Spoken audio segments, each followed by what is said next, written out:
MCD के अंदर BJP सत्ता में बैठी है, 15 साल से कर क्या रही है? अगर इनको गृह मंत्री बुलाकर और वोट मांगने पड़ रहे हैं तो इन्होंने काम क्या किया? काम से वोट मांगिए ना। नालियां भरी पड़ी है कचरे से, माताएं बहनें गाड़ी का वेट करती हैं, गाड़ियां आती नहीं है, कूड़ा उठा के खुद डाल के आना पड़ता है, रोज डेली झगड़ा होता है आपस में। कुछ सीटों को इधर उधर बांट दिया है, कुछ वार्डों को भी इधर उधर बांट दिया, वोटर्स को यहाँ वहाँ कर दिया है। बहुत परेशानी हो रही है। अभी देखो, लोग जानते हैं हमें किससे क्या काम कराना है, लोग उसी के आधार पे वोट देंगे, ना कि राम मंदिर हमें यहाँ बनाना है, हमें यहाँ पार्क बनाना है। इस वक्त मैं विकासपुरी में मौजूद हूं और जो कांग्रेस के प्रत्याशी हैं वो हमारे साथ हैं बातचीत करने के लिए। मैं उनसे जानने और समझने की कोशिश करता हूं।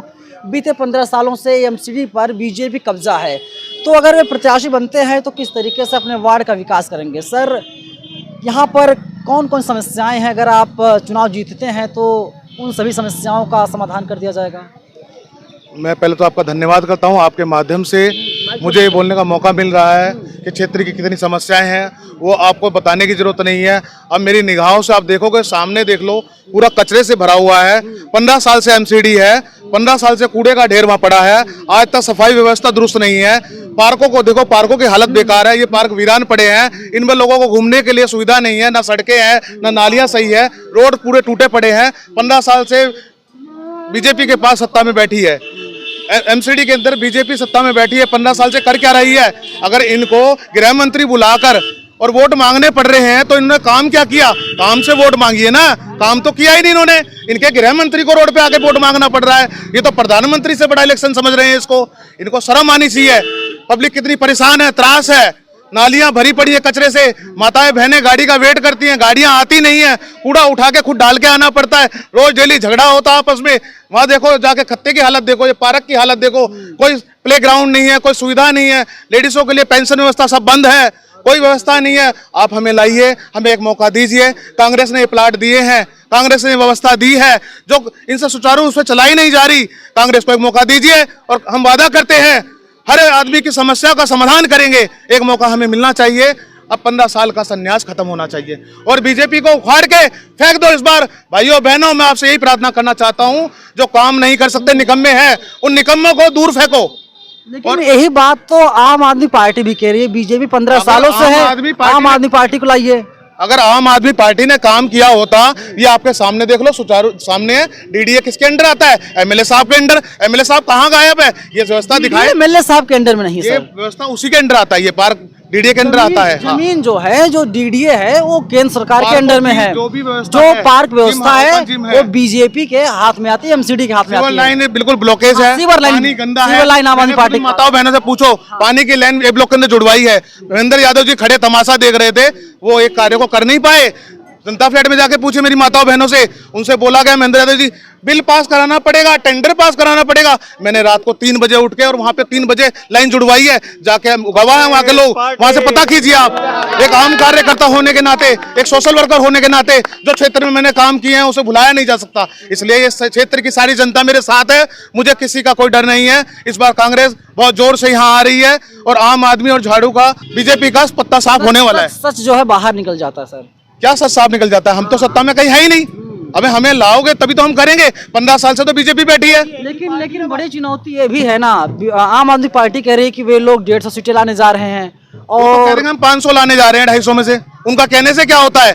ये तो आपको सर्वे बता देगा। परिसीमन से कोई फर्क पड़ा है कि नहीं पड़ा है? परिसीमन से फर्क ये पड़ा है कि ये सब बीजेपी की चाल है। कुछ सीटों को इधर उधर बांट दिया है, कुछ वार्डों को भी इधर उधर बांट दिया, वोटर्स को यहाँ वहाँ कर दिया है। बहुत परेशानी हो रही है। अभी देखो, 4 तारीख को इलेक्शन है, जब लोगों को इससे जूझना पड़ेगा। इनकी व्यवस्था दुरुस्त नहीं थी और इलेक्शन अहौज पौज में जाके तुरंत कर दिया। पहले डेलिबरेटली डिले किया और विकासपुरी में सारा काम कराया। जय कॉलोनी में क्या कीड़े मकोड़े रहते हैं? एक ईंट का रोड़ा नहीं लगाया। पूछना चाहता हूँ जिंदल से, सुनील जिंदल जी कहाँ है? माताएं बहनों से पूछो, कोई काम हुआ मेरी माताओं बहनों यहाँ पर? जय कॉलोनी में क्या काम हुआ? कोई पेंशन व्यवस्था शुरू हुई आपकी? पानी साफ आया? नाली का पानी गटर का आता, सुबह आके देखिए हमारे नलों को। मैं आपसे कहना चाहता हूं, इस माध्यम से इन निकम्मों को यहां से भगाया जाए और एक सोशल वर्कर, जैसे मैं हूं, सोशल वर्कर को चुन के लाया जाए।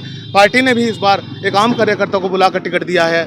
इस बार इसको कांग्रेस को मौका मिलना बहुत जरूरी है। लेकिन सवाल यही है ना कि जब शीला दीक्षित दिल्ली की मुख्यमंत्री हुआ करती थी तो उन्होंने काफी काम किए थे। और इसके बाद दिल्ली की जनता ने नकार दिया यही कांग्रेस तो मैं को। बताना चाहता हूँ, जो शीला दीक्षित ने काम किए, इतने फ्लाईओवर्स बनाए, इतना सब कुछ किया, अगर हम भ्रष्ट थे तो आपने उनको बंद क्यों नहीं किया? केस क्यों नहीं चलाएगा उन पर? शीला उनको दीक्षित मेंटेन नहीं कर पाए ये लोग। शीला दीक्षित जैसा कोई बनना कोई है नहीं, दिखाई नहीं दे रहा कांग्रेस में कोई शीला दीक्षित जैसा है। और एमसीडी की बात करें तो 15 सालों से बीजेपी है, बीजेपी कह रही पार्कों को सही कर दिया गया, बीजेपी कह रही है हालत आपके कि सामने, आप सड़कों कैमरा को घुमा सही के कर देख दिया गया लीजिए, है। पार्कों की हालत देखिए, कैमरा घुमा लीजिए आप। कुछ अपवाद स्वरूप रह जाता सर।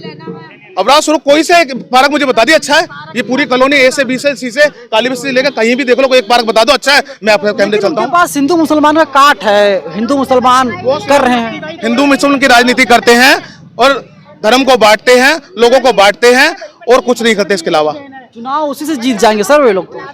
ये कोई मंदिर का मुद्दा नहीं है, पब्लिक की आम समस्या है, ये प्रधानी का चुनाव है, लोग जानते हैं हमें किससे क्या काम कराना है, लोग उसी के आधार पे वोट देंगे, ना कि राम मंदिर हमें यहाँ बनाना है, हमें यहाँ पार्क बनाना है, हमें बच्चों के लिए सुविधा करनी है, माताओं बहनों को पेंशन चाहिए, पीने का पानी रोज चाहिए। लेकिन केजरीवाल तो कह रहे हैं कि पानी फ्री दिया जा रहा, बिजली फ्री दी जा रही है। तुम्हारा बिल आता है बिजली का, पानी का कितना बिल आता है? कौन सा फ्री है? 70,000 का बिल, 50,000 का बिल, मैंने खुद मीटर लगवाए घर घर जाके, 300 मीटर मैंने लगवाए हैं, सब झूठा जुमला है और कुछ नहीं है। अब इस कॉलोनी में मेरे साथ चलिए, एक घर से बता दीजिए इसका बिल फ्री है। 5 साल हो गए झाड़ू वाले को, भाई साहब 5 साल हो गए झाड़ू वाले को। चलिए ठीक, शुक्रिया सर आपका। थैंक यू, धन्यवाद। आपके माध्यम से मैं अपील करना चाहता हूं, इस बार आने वाली 4 तारीख को 2 नंबर का बटन दबाकर कृष्ण कुमार भंडारी जी को भारी मतों से विजयी बनाएं। धन्यवाद, थैंक यू। ये कृष्ण कुमार भंडारी थे जो कांग्रेस के यहाँ पर प्रत्याशी हैं, दावे कर रहे हैं बीजेपी ने बीते 15 सालों में कुछ नहीं किया और आम आदमी पार्टी बीते 8 सालों से दिल्ली में है और उन लोगों ने भी कोई काम नहीं किया है। लेकिन अगर ये पार्षद चुन करके आते हैं तो ये आम जनता के हित में काम करेंगे, यही देखना होगा और इंतजार होगा 7 तारीख का। 7 दिसंबर को जब नतीजे आएंगे पता चल जाएगा कि कौन होगा दिल्ली का मेयर, कौन बनेगा दिल्ली के अलग अलग वार्डों से पार्षद और किसके हाथ जा रही है छोटी सरकार की कमान। आप लोग क्या सोचते हैं, किसी सरकार बन रही दिल्ली में? अपनी प्रतिक्रिया हमें जरूर दीजिएगा। सहयोगी निधि रतन के साथ मैं नवीन कुमार नंदन, नेशनल दस्तक, विकासपुरी, दिल्ली। नेशनल दस्तक की आपसे गुजारिश है कि अगर इसको बचाना चाहते हैं तो नेशनल दस्तक को सब्सक्राइब करने के लिए रेड कलर के सब्सक्राइब बटन को दबाएं, फिर बेल आइकन की घंटी दबाएं। नेशनल दस्तक को बचाने के लिए बहुत जरूरी है कि हर खबर को शेयर करें, लाइक करें, कमेंट जरूर करें।